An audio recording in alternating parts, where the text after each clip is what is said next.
أنت الأمل الواعد، أنت الأمل الرائد، فيك الخير عظيم إنجازا يتصاعد. أنت الأمل الواعد، أنت الأمل الرائد، فيك. ودنك هذا والله سعودان رول كان نشوف ولا مقالو والله فطور مقال عام مسكوك ميستا وايد ورات حبتك كلية مجتمع كلية أنا واحد عايز وفنا هذا الفضل مجيء ودنك أبوي المجيء وحوم الروي وكذا أيام قلت يا رمية وقبلية سومالي هذا ودبز هو رمية واحد عام وده علم كسوقان ودكتين شداد إذا يقبض كلمة sababtoo isku dagaalamina waan gubanaya laakiin hadda waxyaalaha wadanka caalamka la isku qabsado qasbiga waxa weeyaan dhaqaalaha haddaan dhaqaale lahayn shaqaale ma tabriiga haddaan dhaqaale lahayn wadada simiisay haddaan dhaqaale lahayn biyo xireen baa magaalada biyo xireen ma simiisay haddaan dhaqaale lahayn noloshaadii oo dhan waxba horumar laga kaliya caafimaad iyo waxba marka aynu macnaha u fuqeen iyo fahamkeen iyo aragtideenu aynu eegno wadankii aynu ku eegno macnaha waxyaalaha aynu rabno ummadda aan ka soo tagnay iyo dadka inay taxalaan aynu ku eegno dadkeena dibadda jirana si gaar ayaa maxamed inuu inoo fiirsanayo oo mas-uuliyad gaar inoo saaran tahay hadday noqon lahayd runtii dad aqoon lagu utuumay hadday noqon lahayd dad baxay oo hadda arkay caalamka iyo sida maaragtay u kala socdo hadday noqon lahayd maaragtay dad wacyi badan leh iyo maaragtay oo wacyi gashan waa lagu tuumaya mar haddii lagu tuumayaan inaynu boorka iska jabno iska qaadno runtii waa laga maarmaa intaas ayaa maaragtay lahayaa kusoo waxaan rabaa insha allahu tacaala kaasna su'aalka inaan fursada uga faa'iidaysto shirkadda amal group qaybteeda isgaarsiinta ee la yidhaahdo amtel inaan fursadan la wadaago insha allahu tacaala dadka reer UK gaar ahaan qaybtan hadda aan la joogna gaabtayto inti daacada kala socotay beedmaan joogta waxaan rabaa insha allahu tacaala inaan marka kalmad yar ka yiraahdo shirkadda qaybta isgaarsiinta ee amtel waxaan rabaa inaan ka yiraahdo kalmad taariikhda amtel iyo meesha macnaha waxa weeye hadda kasoo bilaabatay iyo meesha hadda ay marayso inaan horta marka ugu horeysa idinla wadaago waa rawadilahayno amtel waa qeyb isgaarsiina oo shirkadda amal group ay leedahay amal group marka hore waxaa sharaxay cabdiraxmaan shinas sharaxay guddoomiyaha sharaxaad wanaagsan yahay amal express inay ka tagto amal group hadda ay marayso qaybteeda marka amtel waxa weeye hadda Soomaaliya bay ka bilaabatay qayb ahaana ka bilaabatay kana bilaabatay qayb ahaan ka bilaabatay markaan leenahay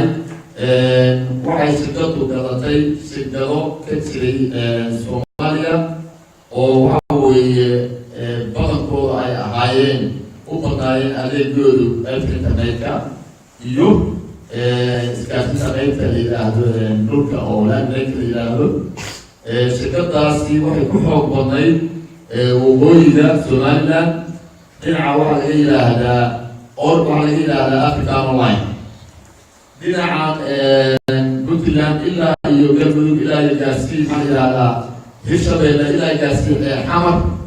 waxa weeye waxaa laga yidhaahdaa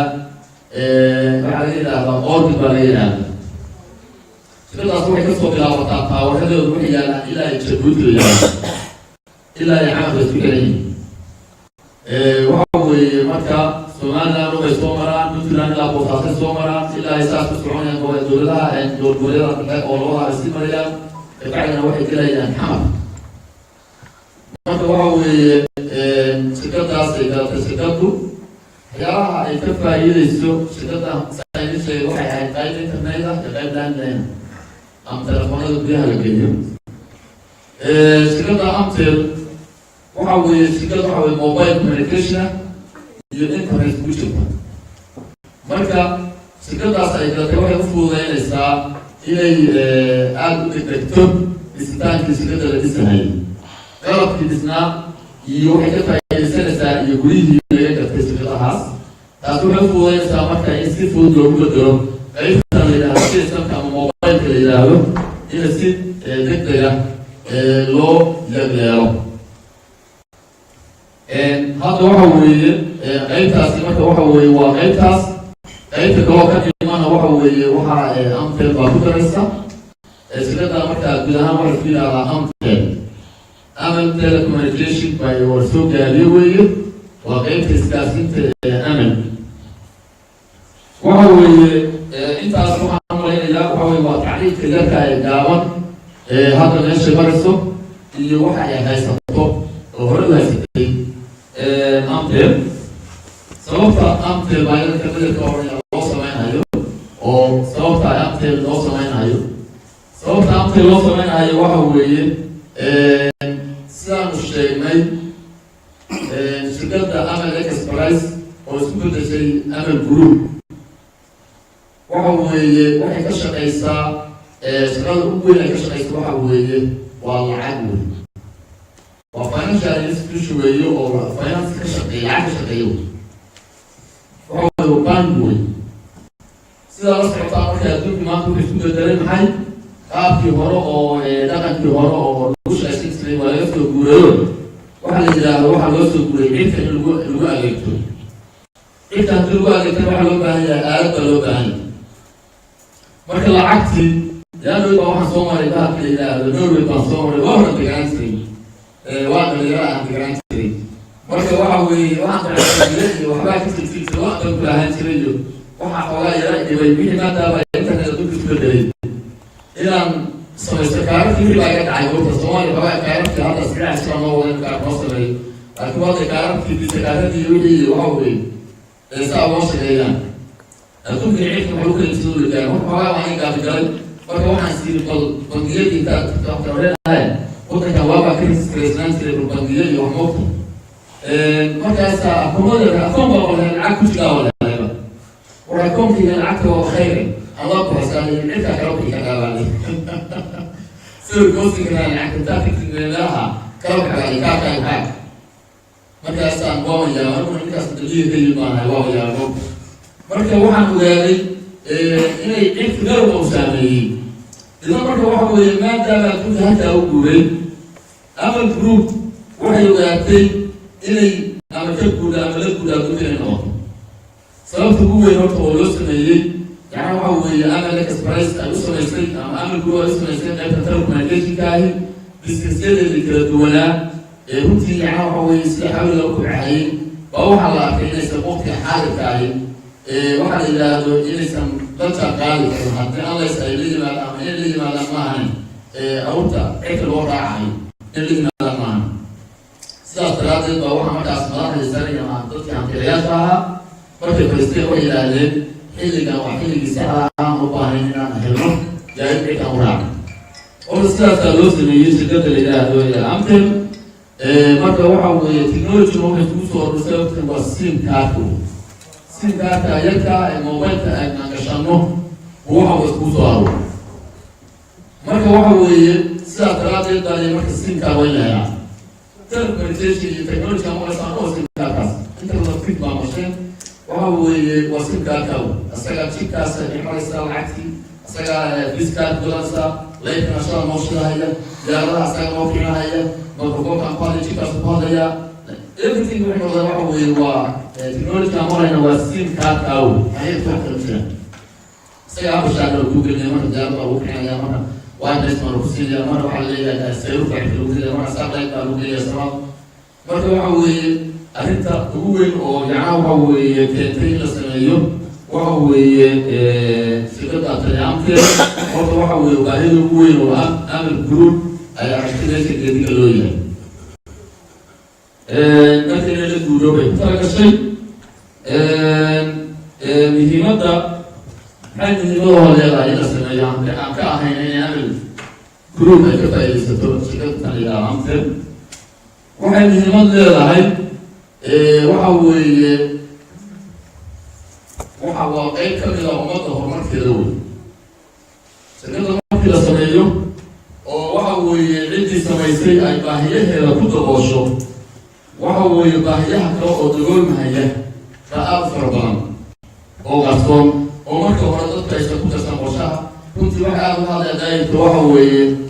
axwaal daran baa aad u hadlay axwaal khayr laasi ummad aad u farbadan baa ka faa'iidaysanaysa ma shaqaalaha keliya ka faa'iidaysanaya waxa ka faa'iidaysanaya dhaqaalaha dhinaciisa kala duwan haddii waxa dhaqaalaha ka hadla ma kama hadli karo si caasimad laga soo jeediyo oo dhaqaalaha soo bixiyay marka waxa laakiin waa iska go'saday waxa raayana mar waxa weeye meelahaas iska xaaqaystaan oo muuqda dhaqaalaha oo dhan baa waxa weeye baa ku xayay oo dhinaca u kobcay sidoo waxa weeye waxa laga yaabaa sanadkiisii inay qaadato maxaa la yidhaahdaa wax ka badan 100,000 oo doolar oo shidaal ay u isticmaasho waxaa laga yaabaa waxa shirkada dhulka ka qaadan waqtiga ka qaadan shirkadaha ka qaadan dhaqaalihi baa kobcay qalab bay gadanaysaa waxa weeye waxay gadanaysaa maxaa la yidhahdaa guryo waxay gadanaysaa dhul waxay gadanaysaa waxaas waa khayrash wadanka ay keliso dhaqaalihii baa si daaradkii u kobcaya waxaa laga yaabaa in u shaqeeya shaqaalaha usfarban shaqaalahaas dad kalaa kusii jiran waxa weeye dhaqaalihii baa isla kobcaya maxay guud ahaan isla kobcaya waa muhiimadda labaad bay shirkadu ay leedahay markii macnaha waxa weeye shirkad la yagneelo runtii qayb ka mida ummadii baa kor loo qaaday waxay kaloo ku qayb qaadanaysaa ammaankii bay ka qayb qaadanaysaa ammaanka say uga qayb qaadanaysaa ammaanka waxay uga qayb qaadanaysaa hadda waxa weeye dhaqaalo markii la helo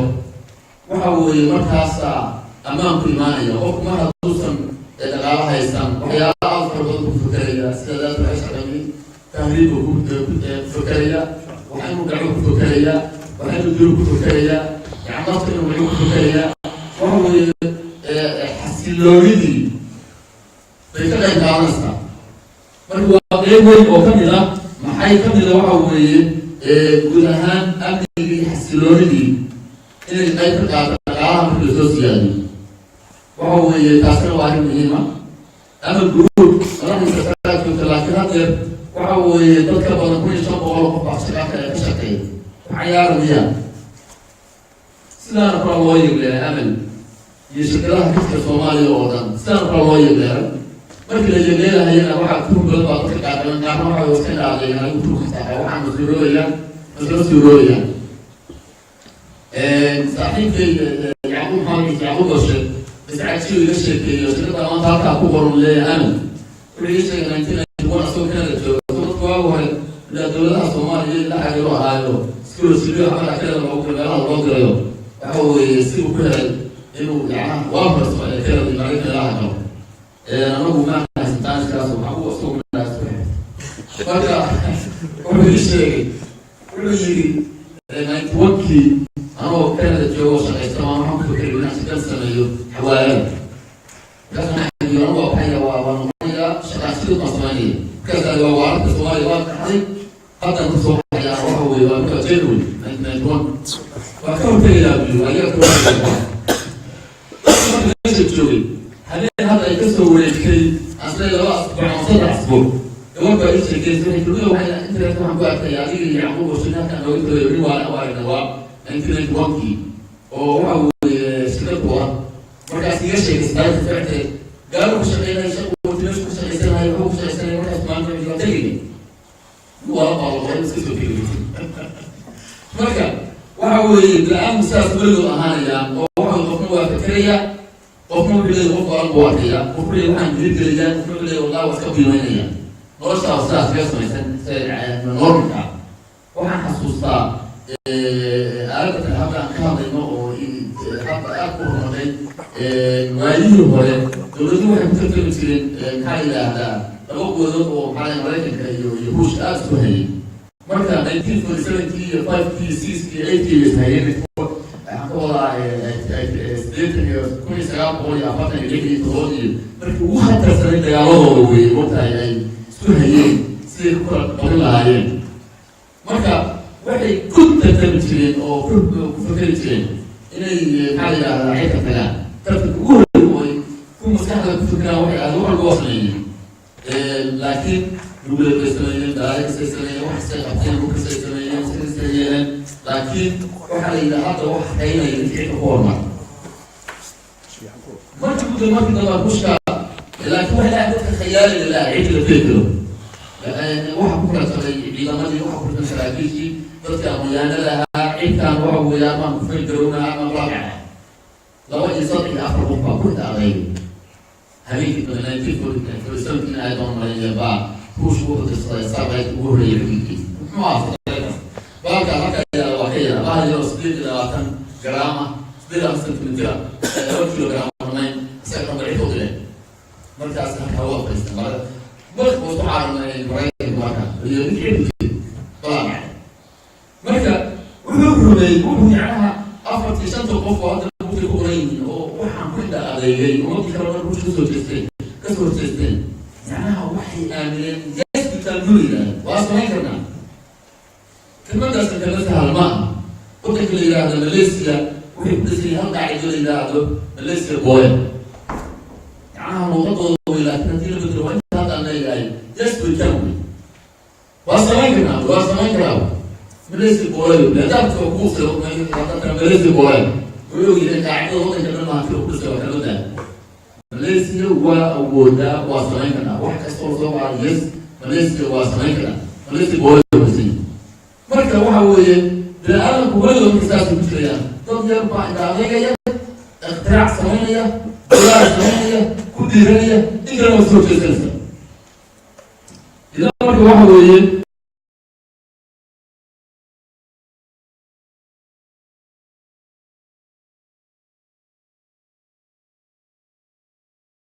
meeshaan waa kana UK maxaa yidhahdaa London كنت على هيس لما ولا حتى وقت ما حكى ولا لعبتي سؤال دكتور ويديني أنا وصل بس ويديني أنا سكر ولا حوي وحنا بنهجر يا أبو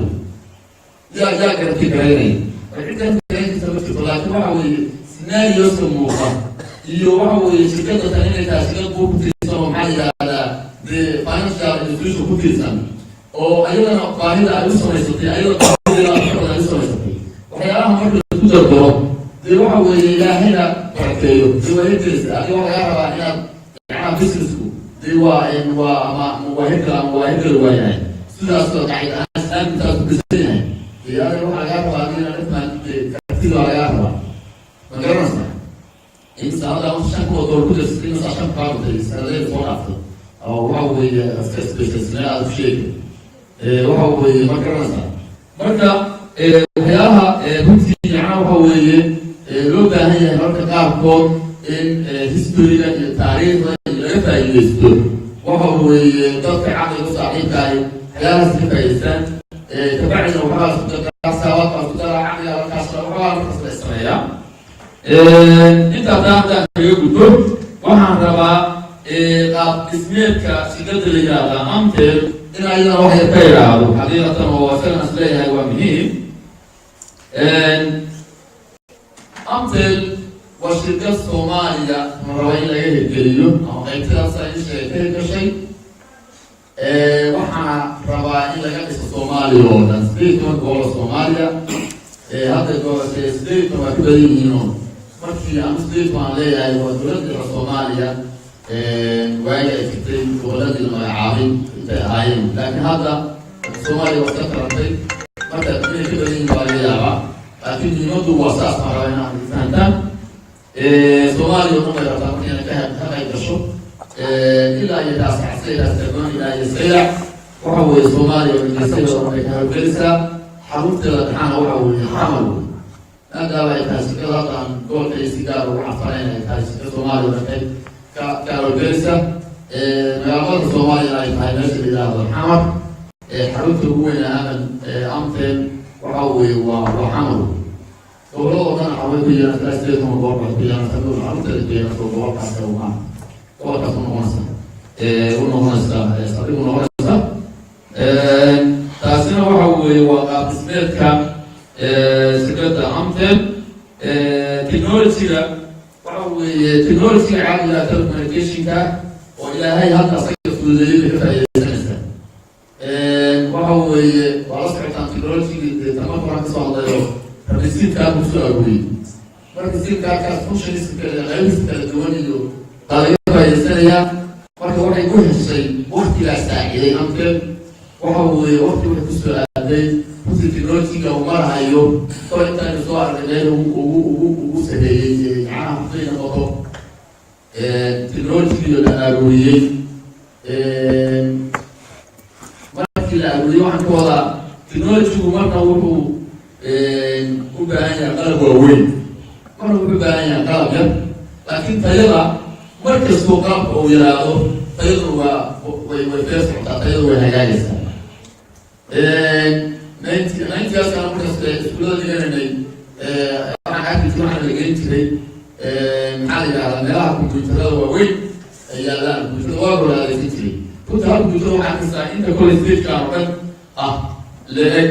wuxuu qaaban jirayna waagaas 95 meelahaas ahayo wuxuu qaaban jirayna waagaas computer yar baa qaban jiray marka kullamaa tayada ka fiican tahay oo waxay yahay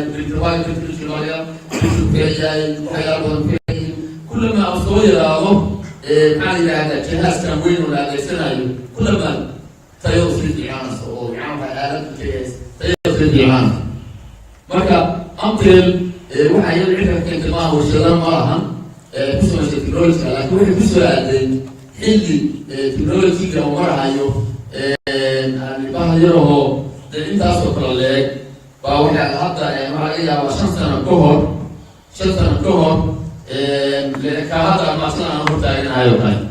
5 sano ka hor ama 2 sano ka hor ama 3 sano ka hor armaajadana kolbaha leeg kaabaa maanta intaa leeg qalabkaasay marka hadda ka faa'iidsatay amtel oo waxa weeye runtii ayadana fursad ay heshay marka waxaan jeclahay inaan marka ka faa'iidaysano arrintaas wax walbana waxa weeye xataa administrationkii oo noqday casri noqday oo maantayto waxa weeye maamulkii administrationkii baa casri noqday ayadana waxaanu amtil ahaan ka faa'iidaysanaa ama amal group ahaan ka faa'iidaysanaa in ayadana aragtigalayno ama la qabsano qaabkaas fudud oo administrationka qaab habaysano casri iyo shaqaalaysiinta hadday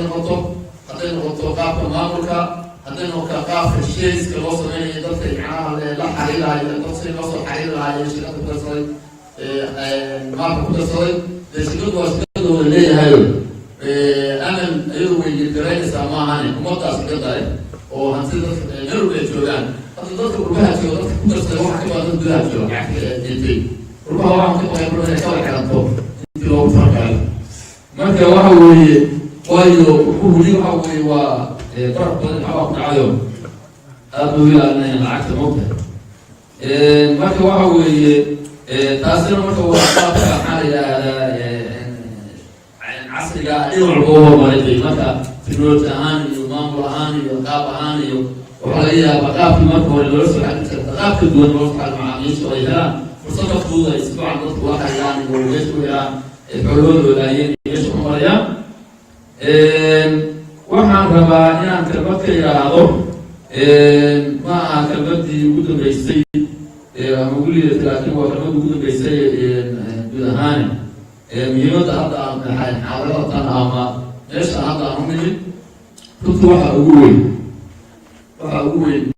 muhiimadda shirkan iyo kuwii ka horreeyada muhiimadda weyn waxay tahay laba arrimoodu mid waxa weeye inaan dadka akhlaaqda soo gaarsiino in shirkadaas Soomaaliya laga sameeyey oo waxa weeye shirkadaan shirkadda ugu horreysay maaqi gudmaysanaysa noqon baa laga yaabaa shirkada aada u waaweyn oo Soomaaliya telecommunication laga faa'iidaystay baa ka jirta waa ogahay waana su-aalaha waxaa oran doontaa maxay kala duwan tahay maxay kala duwan tahay waxa weeye shirkadaha amtel iyo extel iyo whitel kulligaa loo baahan inay yimaadaan waayo khayraad iyo dhaqaale iyo wax soo siyaadanaya ummadda inay macnaha waxa weeye kobciyaan dhinac walba ummadda inay kobciyaan macnaha usoo siyaadanaya shirkadaha hadda waddanka ka jira marsheen hormuud marsheen gols marsheen telesom somtel dhammaantood khayr bay soo wada siyaadiyeen ilaa haddana khayr bay wadaan tanna qayb ka mida weeye qaybka macnaha wax kasii wadaysaa dhibna kama jiro ayagu dhinackooda dhib kama jiraan si wanaagsan oo waxay macnaha u tartamaan ay ku jirto maanta maxaa la yidhahdaa islaami iyo ay ku jirto maxaa la yidhahdaa tayo wanaag mid walbana sidii macnaha waxyaala cabay helaysaa marka dadka dowladaha jooga wax badan baa waxay yidhaahdaan warshadahaas iyo soo sicaysan mahayaan waxba sicaysadaan dowlada horteeda u leeg dowladka waxyaalahaas ay helaysaa waxa weeye mid walba ummadii baa ka faa'iidaysan soo baa dhaqaalahooda kala bixinaysaa imisaa gooltaada ku nool ummad ka faa'iidaystay imisaa horumid ku nool إنسا كله تلسم إنسا صمت كله وحوي جد نقول كمان شفت ما نتكلم عنه إن شاء الله تعالى مرة وحوي ترى واحد نقول ساقين بروفيسور سوسيالي مضغط عن شغلة هنا كيسو يو يعني غيرنا وربع نحكي له بكل حاجة سكتي حاجة على أساس الكسوع مرة قيمت وجوه لسمك وحوي يعني زوج أسينه حاجة على أخبار سلوك مرة كل سنة الإسلام نطلع وصوا بعدين وفي كفاية سنة هذه وفي كفاية سنة إذا إن وصوا من الومضة أو في الغابة بيها إن نشرنا أم إنه فريا شيء فريا إن شيء فريا هاي وحوي عدي كفاية سنة أو ديابنا وحوي رأيها سكت أمل إكسبريس أو هذا أمل جروب نوطي إلى كفلة عليها إن الناس وسكت أم تتلقى معهم لكن أنا وحنا رمنا نتعرفنا طب كده يعرف حياة وحنا أو مود كفاية سكتو أنا أقول ذلك عرفنا إلى معاملين لنا نظار وسكت غير سكت أنا ليش أمرنا وحوي قلت روح أنا يعني وحوي شركة سفرة مسافرين هاي حتى وحوي دكتورنا وحنا كلنا كليا حاليا وحنا وصلنا كلام وحنا سكوتين وحنا لنا وحوي عندي أكفاية لنا وحوي الله يباركيه حتى كل ساعتنا سكوتين مرة مثلا مرة أخرى وحوي وحنا سكوتين إلى الآن لسنا إلى الآن مثلا إلى الآن لسنا نقص على سنة فريد إلى الآن قالوا وحنا مثلا سكوتين إلى الآن سكوتين معنا وحوي وحكى استوى سكوتين الآن إلى علم الجلوسيين حب علم إله الجالية والأصل حيا أقول لك تجو دروب هرس تجو أقول الله مبوسه وحصل وعيد سبحانه وتعالى كل شيء لكن إنه يبقى فعلا القصة اليوم اللي واحد يعرف ما تدرب على يعرف إن سكوت يبقى يعرف إن واحد يعرف سكوت يسمع كاسة كيبات يعقل تاكاس فيديو بسدش باسم يا تش باسم يعني هي هو يبكي وإنه أنا هو بناي أردت أعمل جروب شتى هذا إن أنا أخاف مريم أعمل جروب حويه ونور شكله سكوتري شركتنا السوا أي واحد يسوي هذا عمل جروب راح يكمل وقتين وتعتمد على كان الدورة عمل جروب حويه تاريخ هو مكان الدورة عمل جروب مكان الدورة عندنا بقولتنا أو عمل جروب مكان الدورة عمل بنك سعيد بردينية رأسي الجود أمثل مكان الدورة فرصتها إسكاسين تروحوا كهذا عقبلها إن كهذا ترى ورشاه الجود وأمثل مكان حوالي كهذا financial analysis وحيرنا كشجع هذه لا يبغى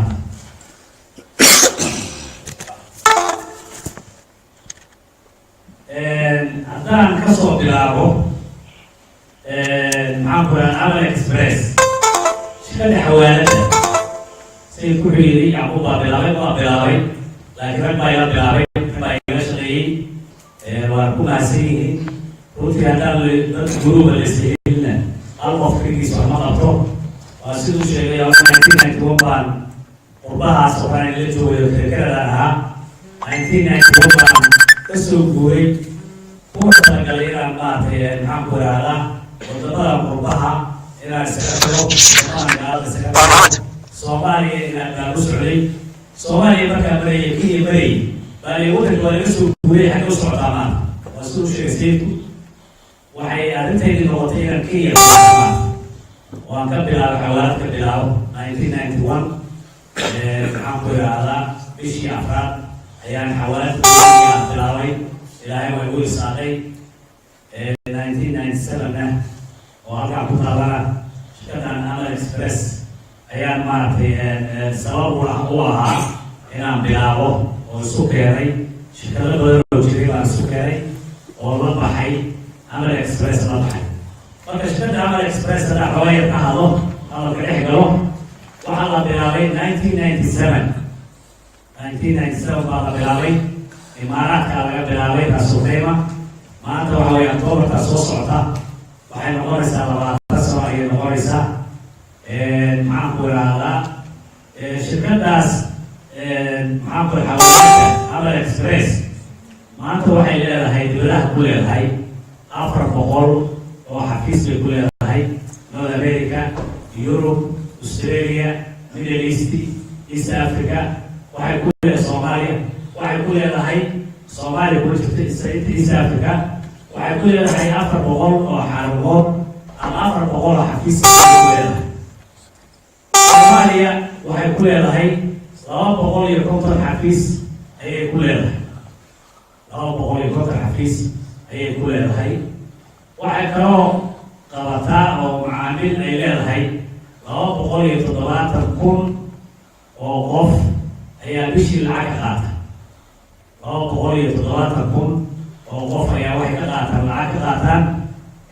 Amal Express ka qaata macnaha Soomaaliya gudaheeda maarta. waxa uu shaqeeya dad qiyaas plus or minus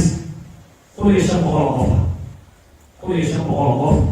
oo shaqaalaha ayaa u shaqeeya. shirkaddan Amal Express waa shirkad meel walba laga yaqaano oo dowladaha ka tirsan oo meel walba maarta joogta. Amal Express markaan ka gudbo Amal Express markaan ka gudbo oo aan xawaaladii aan saas ugu guuleysanay xawaaladii markaan ku guuleysanay ayaa waxaan bilownay real estate. Amal real estate waxa la yidhaahdo ayaanu bilownay. waxaanu ka bilownay real estate ugu horreeyey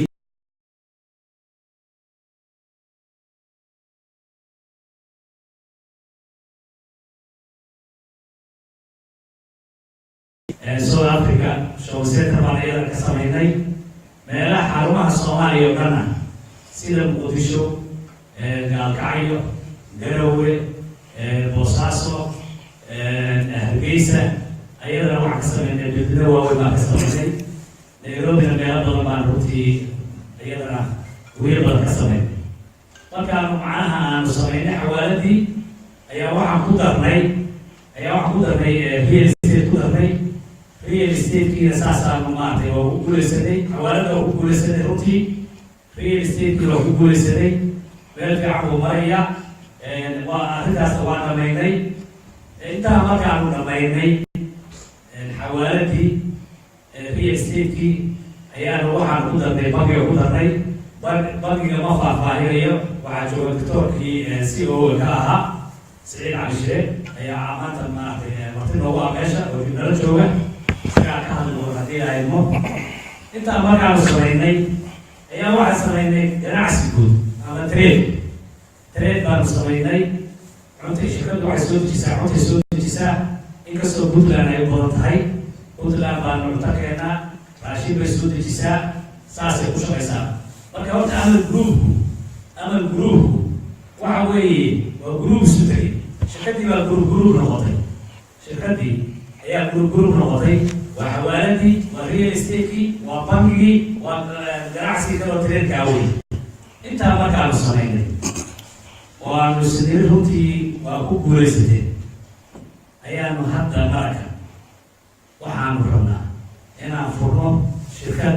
isgaarsiina. ayaanu rabnaa wadankii Soomaaliya inaan ka bilowno. sayidka xoogaa maartay inoo faahfaahiyey. waxaan ka bilaabanaa Soomaaliya oo dhan ayaanu ka bilaabanaa haddii ilahaydno. waa sidii noo sheegay sayidku 2 shirkadood oo yaryar ayaanu waxaan ka bilaabnay. maxaan ku idhaahdaa oo kala joogay from Djibouti ilaa Muqdisho taawarada yaale oo internet maarta ku shaqayn jiray ayaanu gadanay. xaruntii waxaan uga dhignay Muqdisho aan uga dhignay. shirkaddan maadaama ay tahay sayidku sheegay shirkad weyn oo waddanka ka hirgelaysa caasimadii ayaan waxaan uga dhignay xarun uga dhignay.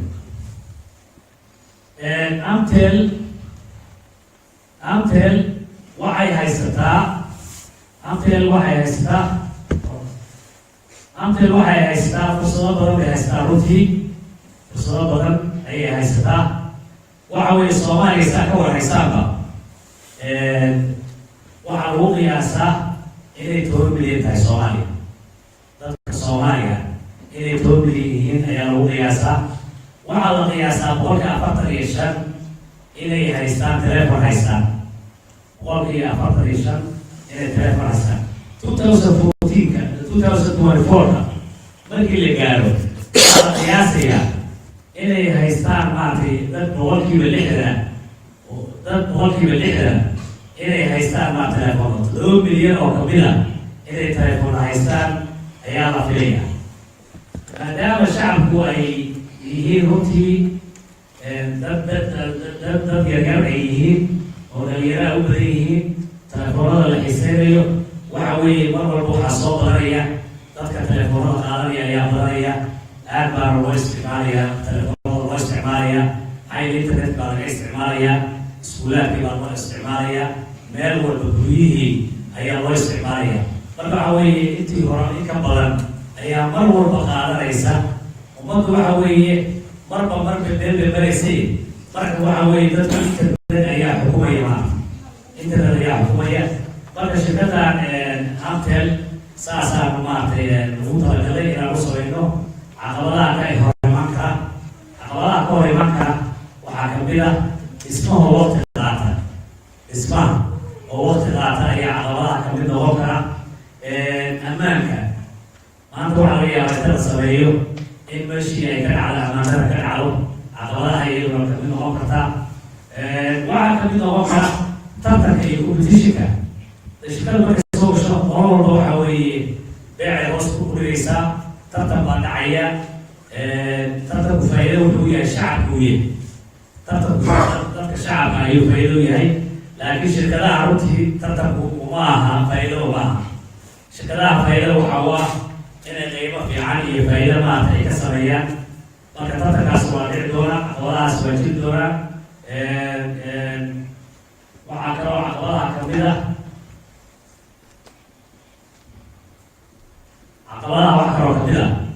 aaladda maanta la isticmaalayo ayaa markasta isbedeli karta. hadda waxa weeye tartanka iyaga shirkadihii hore oo jiray oo joogay annagu hadda markaan soo galno qalab casriyan keenna. marka qalab casriya markaan keenno waxaan ka fursad badan oo ka fiicnaanana shirkadii hore u joogay. laakiin hadda tani waxa ku dhici karaya shirkad cusub aa intay timaada iyadoo mid casriya keeni karta. marka horta caqabadahaas baa imaan karaan iyo wax lamid ah.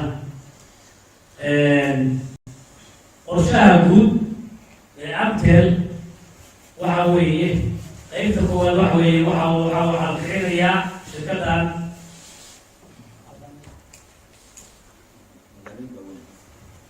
qaybta qorshaha guud waxa weeye shirkada haddii la haymo in marka u horeysa laga kiciyo xarumaha waaweyn laga kiciyo, magaalooyinka waaweyn laga kiciyo. maxaan ku idhaahdaa inta maaragtay inta beel oo weyn marka hore laga kiciyo. hadhowtana face baan ku sameynay. faceka koowaad waxaa rabnaa haddii la hayno inta wadada haysata, inta magaalo weyn, inta tuula waxaan leeyahay degmooyina kulliina gaarsiino. faceka labaadna waxa weeye inaanu maaragtay aan u kala maaragtay maxaan ku idhahdaa u kala qaybino, tuulooyinka geyno, baadiyihii geyno, meel walba geyno. marka waxa weeye arrimahaas oo dhan baa jira oo qorshe ahaan maarata haddii la hayno inaanu maaragtay geyno. waxa weeye qaybta saddexaad waxa weeye in loo gudbiyo tuulooyinka iyo wax walba. aaladda technology-ga waxay shirkadan isticmaali doontaa haddii la hayno 2G bay isticmaali doontaa, 3G bay isticmaali doontaa, 4G bay isticmaali doontaa. macnaha waxa weeye casriga hadda waxyaalaha jiro oo dhan ayay isticmaali doontaa.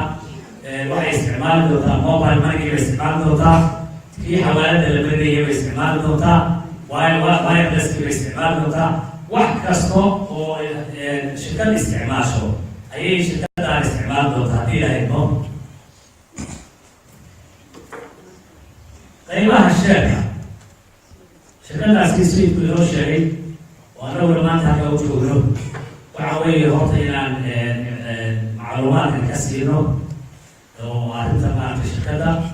waxaan kaloo u nimid inaan dadka u ogolaano shacabka inay sheerka qaataan. sheerarka waxa weeye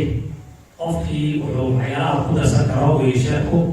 shirkadda waxa weeye sheerkeedu waa $1 weeye maxaan ku yidhahdaa qofku wuxuu ku darsan karaa 5 sheer buu yaraa ku darsan karaa 5 sheer oo noqonaysa $5,000 ayuu ku darsanayaa maanta waxaa la qiyaasayaa sanadka 2019 waxaa la qiyaasayaa inay shirkadda tan macaamiil hesho 15% dad macaamiila oo 15% inay hesho ayaa la qiyaasayaa dadkaasoo noqonaya ilaa 600,000 noqonaya ayaa la qiyaasaya marka waxa weeye Amal Group waxay rabtaa maalgashiga ay maalgashanayso 55% inay qaato 55% inay qaato dadka shacabkaana 40% siiso waxaa laga yaabaa in la geliyo $20 milyan in la geliyo oo amal ay qaato 55% dadka shacabkaana ay siiso 40% oo intaasoo milyan macnaha 8 milyan meelahaas ay dadka siiso haddii ay weydo dadka shacabka ay weydo ama la yaraabto isku filan rabta inay gashato xoolaheeda oo ka gashato haddii la hayno ayadaa diyaar runti u ah laakiin shirkaddu si ay u wada kacdo oo meel walba uga shaqayso oo qolo walba oo maaragtay siibkaarkeeda u qaadato waxaan rabnaa 45% inaanu siino ayaanu rabnaa marka waxaan rabaa waxayada ka taabto qaabka shirkaddu u faa'iidayso ayaa wax yar ka dhexeeya shirkadda waxaan nidhi 400 xarumood bay dibadda ku leedahay 250 xarumoodna waxay ku leedahay gudaha waddanka Soomaaliya horta 250 xarumood ay gudaha Soomaaliya ku leedahay waxay noqonaysaa xafiisyadeeday noqonaysaa meesha waxay soo shaqaynayaan bankigii iyo xawaaladii iyo telecommunicationkii saddexdoo meelka ka wada shaqaynaya annagu ma nihin shirkad hadda cusub oo la bilaabayo dhulka loo xaadxaadayo maaha shirkadda waxa weeye waa shirkad markeeda hore diyaarsanayd oo maxaan ku yidhahdaa xafiisya leh 250 xafiis marka hadda ku bilowdo 270,000 oo qof 270,000 oo qof oo customer ay leedahay oo lacag ka qaata xawaalada ka qaata waxay u sahlaysaa inay 270,000 oo qof ay qaataan siimkaarka qaataan shirkadda maadaama xawaalada usoo dhacayso 270,000 oo qof waxaa la qiyaasaa in qofka siimkaarka qaata uu siimkaarka ku hadlo bishii ama lacagaha qarashahaan ugu hadlo $5 ilaa $6 270,000 markaa ku dhufatid $5 ilaa $6 waxa weeye waa lacag 1 milyan iyo siyaada 1 milyan iyo siyaada haddii reerkaa dhan oo hal qof siimkaa ka qaatay hadduu hal qof oo ka keeno waxay noqonaysaa 540 qof bay noqonaysaa 540 kun oo qof bay noqonaysaa 540 kun oo qof haddii ay $5 ku hadlaan waxa weeye waa 2 milyan iyo siyaado 2 milyan iyo siyaado bishii markay soo gasho markii sanadka loo bedelo oo sanad lagu dhufto waxay noqonaysaa 20 milyan oo dollar bay noqonaysaa 20 milyan oo dollar bay noqoto haddii aan kharash ka dhigno nus ka dhigno haddaan kharashka nus ka dhigno oo ay hesho 12 milyan oo faa'iida 12 milyan oo faa'iida dadkii lacagtay gashadeen waxaa laga yaabaa 2 sano 3 sano inay ugu soo noqoto laakiin annaga waxaan rabnaa dadka inaan u sheegno marna taas waxaan rabnaa inaan gaaraan dadka 5 sano ilaa 6 sano ayaa lacagtaada kugu soo noqonaysa dadka waxay koranayaan hadhowto maxaad noogu sheegteen maxaan ku ihahdaa waxaan jirin ila wax kastaa dhici kare laakiin annaga waxaan qiyaasanaa runtii waxaan is leenahay haddii shirkadda sidii aan ugu talagalnay ay u shaqayso waxaa laga yaabaa muddo yar oo aan badnayn qofkii lacagta ku darsaday inuu helo. waxaa ku darsaday shan kun oo doolar baa ku darsatay oo shan sheer. shantii kun oo doolar oo kuu soo noqotay waxaa kuu wehelisa in lacagtii sheerkaagii berrinta inta cirka u gaadhay cirku aadayahay in hadowta lagu kala gato halkii sheer lagu kala gato 5 kun meesha shanta sheer lagu kala gadanayay 5 kun in halkii sheer lagu gato 5 kun lagu kala gato oo shantaani sheer noqoto 25 kun. waa sida aan qiyaasano sheerkaagii baa kacaya bishii faa'iidaad ka helaysaa. haddaad gadanaysidna waxa weeye waa qiimo weyn baa ku gadanaysaa. haddaad haysanaysidna waxa weye sheerkaagii baa cirka kuu maraya. arrintaas ayaa horta ugu weyn waan is leenahay amal waxyaalaha ay ku gaari doonto faa'iidada ku gaari doonto oo wax looga helayo waxa weeye customer ay hadda haysato, xafiisyo ay hadda haysato, maxaan ku rahdaa macaamil ay hadda haysato, administration hore ay lahayd. shirkadda amal group waan xawaalada ka soo sheekeynay 20 sano jirtaa. qof maanta ay xoolay naga dhacday ama xoolaha iyagiiba maaragtay lagu khasaaray ilo dadka waxbaa ku jireen ilaa hadda ma jirto. maxaan ku rahdaa real estate-ka oo hadda ka soo hadlay waxa weeye raggii shoobiseetarkii Nairobi qofkii tagay baa garanayeen 650 dukaan buu ahaa. 650 dukaan dadku faa'iidadooda 8 sano hore ka heleen. haddana waxa weeye dadkii dukaamada ka qaatay oo ka kireystay ama ka gatay waxa weeye maanta dukaamadii ay ku gateen 5 kun ku gateen maanta waxa weeye 100 kun 150 wax saas ah u kala gataa. horta waxa weeye haddii qofku shirkad weyn uu wax ku darsado waa ka duwan tahay shirkadaha yaryarka. dadku mar walba waxay la weydiiyaan war qolaan mid baa inta lacag u dhiibtay oo 10 kun u dhiibtay 20 kun u dhiibtay ayuu waddankii la tagay xataa xabad looguma socon. shirkadaha waa ka duway. shirkadahaas waa ka duway. sida logtii shirkadaha telecommunication-ka waxaa laga helaa 30%, waxaa laga helaa 40%, waxaa laga helaa 50%. qaar baa 100% laga helay maanta. qaar baa waxaa laga helay 100% laga helay. marka waxaan rajeynaynaa shirkadda haddii lahaydmo xoolaha lagu darsado inay gacan ammaana gelayso. gacan ammaana inay gelayso faa'iido badanna laga helayo ayaan anagu qiyaasanaa. xoolaha iyagana waxaan u gelinaynaa waxa weeye waxaan is leenahay anagu xoolaha iyaga maana gelineen waxaan is leenahay wax weyn baad ka helaysaan. qaaliga ahaada sor baa ka soo baxay ribaa ka soo baxday. idaas waxaa u yaala koob biyaa iyo koob shaaha u yaala. shirkada waxaa la weydiiyey bal ka waran baa amteed ka waran baa waxay tiri xoogaa baa biyihii shaa u cabiyaay xoogaha laga kaasha. waan ka tagnayoo dabeer asaga laftiisa waxa weydiinay wuxuu yidhi wallahi inta layga horumaray buy anaa qaadanaya buy. isagii baa ugu horumaray oo teleefonkii ku hadalkiisii xitaa horuu ka bilaabay maanta. marka waxa weye kuwa kama liidane kuwa kama liidano waxa weeye waa qaadanaynaa. shirkadda haddii lahaydmo qofkii raba inuu wax la galo oo wax ku darsado foomka magaca lagu buuxinayo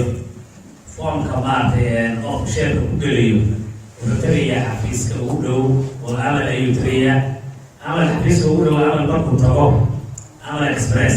markuu tago foomka qaadanaya. foomka macluumaadkiisi baa ku yaala. dardaaran baa xitaa ku yaala. waa agreementkii oo kale waxaa agreement la gelaysa wey foomka. xataa dardaaran waxaa ku yaala berri haddaad dhimatid xoolahaas yaa la siinayaa baa xitaa ku yaala. xoolahaas haddaad dhimatid xitaa yaa la siinaya ayaa ku yaala. marka foomka qofkii wax diyaarsanaya oo innaga inaga mida waa diyaar. waxa weeye hatago insha allah haddii lahayd marka su-aalo saaxiibaday ka xishoodeen macluumaad ay gaarsiinayahay oo loo baahnaa inay balaariyaan aan kalmadeeda ku koobaya insha allah. bagigana waxaan keenaya inay madabtan oo kale aan isku imaan doono. su-aasha koowaad aan isweydiinaya baahida loo qabto adeegyadeeda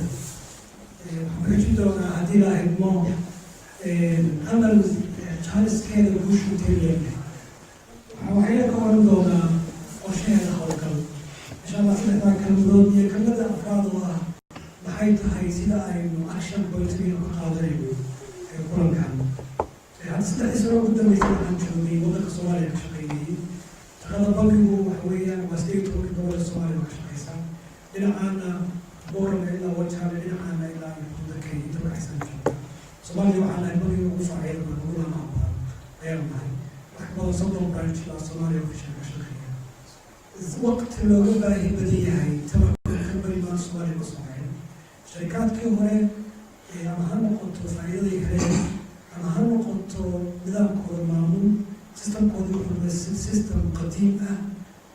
aan ku habboonayn waqtiga iyo baahida sharikaadka xarumaha intooda badan waxaan isticmaalaa satellite dish loo gaar ah waan isticmaalaa marka internet ugu filan oo dabooli kara baahida aan waddanka weyn aan dabooli kara baahida waddanka weyn waayo waxaan isticmaalaa software online ah u baahan internet reliable waddanka isku halayn kara 24 hours marka waxay noqotaa anagu inaan internet loo gaar ah lanimo waxaana ka warhayaa waddanka baahida internetka yani sharikaadka jooga waddan weyn kara boqolkiiba 30 labo waxaa gaab u dhexeeya xawaalaha ay ku soconaysa softwarada la isticmaalayo technologyga la isticmaalo iyo technology iyo qalabka haystaan sharikaadkii hore gaab weyn baa u dhexeeya sharikaadka intooda badan loo way toosan qalabka la asaasay technologygana waa outdated yani compatible lama aha technologyga maanta la isticmaalo tusaale yar baan idin siinaya waxaan isticmaalnaa hadda waxaan nahay barjuuha iyo mobile application waxaa leedahay ingiriiska mobile app isbangada dhamaydin mobile app isbankeynay marka waxay noqotay in dibadda laga isticmaalo waddanka softwareki iyo internetka compatible isku daranayo marka dhinac kasta aad ka fiirisid waqti looga baahi badan yahay in la helo kambani cusub oo casriyeeyo technolojiyadii soo markabid ugu dambeysay haya nidaam maamul oo casriya maalin looga baahi badan yahay ma jirto ayaan isleeyahay marka dhinaca baahida waan hubaa in baahi loo dimaan waayo waa jiraan arrinta waa waxay tahay marka amal maxay la imaan doontaa yacquub iyo sayid iyo waxay ka hadleen taariikhda amal marka waxaa isleeyahay waxyaabaha unique oo amal la imaan doonta waxaa kamid ah human resourceka hadda hortiina yimi oo hawshan maamuli doona in maanta shirkad ku taala soomaaliya oo maamulo phd ku sameeyey telecommunication ee satellite soo rangareeyey telekomka ugu weyn soomaaliya in maanta institution oo bilaabo wax sahlan maaha qof haysta aqoontii aragnimadi labadiba haysta waddankii ka shaqeeyey oo yani maaha cilmi kaliya theoretical intuu ka bartay yurub iska joogay maaha laakiin soo maamulay shirkad from scratch ka bilaabay meesha ugu fiicay soo gaarsiiyey in maanta uu liidgareeyo wax sahlan maaha oday yacquub oo kala ah suu idiin sheegay 90 inagu markaynu soo qaxaynay inuu soo rabo inuu la daba maro inuu shirkad liidgareeyo wax sahlan maaha marka waxaa isleeyahay waxaanu nasiib u yeeshay inaan arko qorshaha shirkadda maalin kastana dadkeena bangiga jooga waxaan soo hormar boqolaal dad oo maalgelin raadinaya iyo qorshayaal giban intaan ka arkay bacdallaahi waa ogtahay successka shirkaadku qayb ahaan wuxuu ku xiran yahay leadershipka ama dadka hogaanka ama dadka maamulaya way fududahay markii capital la helo way fududahay saxaabada kufirmeel fadhiistaan inay qorsha isu geeyaan laakiin su-aasha ugu dambaysa ma fiirina waxta qorsha ayaa wada doona maleeyihin capacity maleeyihin waa aragnimada maleeyihin education amal sida uu ii sheegay xuquuq waxaa dhabarka ka taagan amtel amal bank iyo amal express institutiona waaweyn oo haysta awood maaliyadeed haysta awood dhaqaala haysta haddii uu ka yimaado deficiency lacagtii laga reebay bulshada buuxin kara yani waxaan rajaynayaa ana waxba instruction ka haysana boorka amal amtel inaysan waxa yeelmi doonin in dadka lacagtii ay ku darsan lahayn ay la gaabiyaan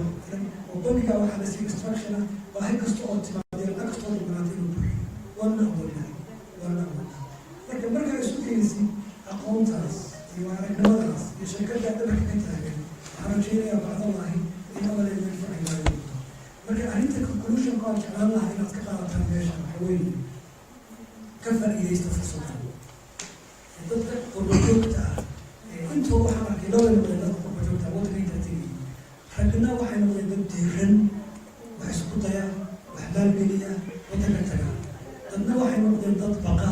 dhahay war meeshan cabsi baa ka jirta dagaal baa ka jira walaad baa ka jirta maalintii qofka soomaaliya markuu tago wuxuu dareemayaa yaxya embarrassment uu dareemaya waayo wuxuu arkayaa yani dadkii diidanayay sida horumar u sameeyeen dadka شركات مدرسين of course مر يضوي يصدقني ويرد لقى قليلية وحنا حركة هذا بدأ شعب فبيا قف أمير لقى قليلين أم تمير قليلية أم خسر مسجى لكن كيسين اللي وضع عنده فالقف كي الشيء اللي إحنا نرد قليل وان هو ما تصدق حفر كمية وأخصائي الموضوع كيف لو كمية وشكل بيد من وخسر فالقف خصوصا كفر كيس أنت بنجي أحد الناس سنة شيء اللي حوالي الحقوق الشيء الأساسي سياسي الدولي بنجي أنا واحد أساسي سياسي سديد مركب حوالي والإنستيوشنز كمان بنجي أنا وضع قسم الموجود أنا وين بنجي البوس أكون كوري سياسي سديدي وأنا كفر البوساسو أول يكون على نص المتحمر ما عندهم كشف قياسي تو في الصومالية وبنجي يكون عن شيء البلد حيلا هنيجي كوا بنجي واحد من استعمال التكنولوجيا ولا سوفت فهم استعمال السوفت وير استعمالان شن كمية شن لا تنك بنجي هو وين في الإسلام إسلامي بانك هو وين الإسلام شن لا تنك كمية سوفت وير استعمال ما استعمال سوفت وير أصلي إنجليزي روسي ونقطة في الإسلام هو وين استعمال أنا ويرنا هاي لكن ما نقول تحقق بالله كمية سوفت وير كمية سوق كريم بنجي استعمال سوفت وير وحي بنجي له شكل تمام كل أو برانش واستعمال سوفت وير 15,000 branches البقول القديم أحد البرانش فكما أن أول سوفت وير قف كستا وعن سوفت وير كمان تعذب كمان قلبك قف كستا وعن أونلاين بانك كمان أنت أكون فرتي هذا يوروب جوات كمان أقول حتى أكون هذه بيرش السؤال يكون بحكي حتى وحب داركت جيبت سريع حتى داير مسؤول كبحسي حتى أخرج بحسي حتى بيجي بحسي حتى قف قرار ولا العكس أكون أبو ترسل خيرين حتى أول بقول هذا أول جريس كتير راح يجي